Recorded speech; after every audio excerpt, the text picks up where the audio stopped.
Formez-vous au management de la sûreté avec CNPP. Chaque année, des milliers de personnes suivent une formation CNPP, acteur international de référence en prévention et maîtrise des risques. Parmi eux, Victor, chargé de sûreté, et Erika, directrice de la sûreté.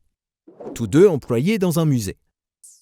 Victor est diplômé du cycle technique, Erika du cycle supérieur. Alors, comment agissent-ils en cas de crise ? Dans ce premier cas, le personnel de la boutique du musée s'est réuni. Un vol vient de se produire.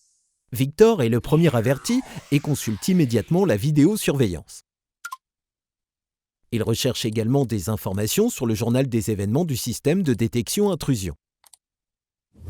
Il vérifie si d'autres faits similaires ont déjà eu lieu, puis constitue un dossier circonstancié pour informer sa supérieure. Remis entre les mains d'Erika, ce dossier lui permet d'analyser la situation. Cette vision d'ensemble lui permet d'évaluer le niveau des risques en se basant sur leur fréquence et leur niveau de gravité. Ces éléments concrets et pertinents permettent à Erika de proposer au comité de direction des solutions efficaces pour l'entreprise.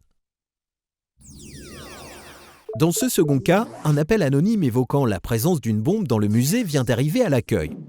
Victor prend la menace au sérieux et en informe sa hiérarchie. Erika applique le protocole et active la cellule de crise.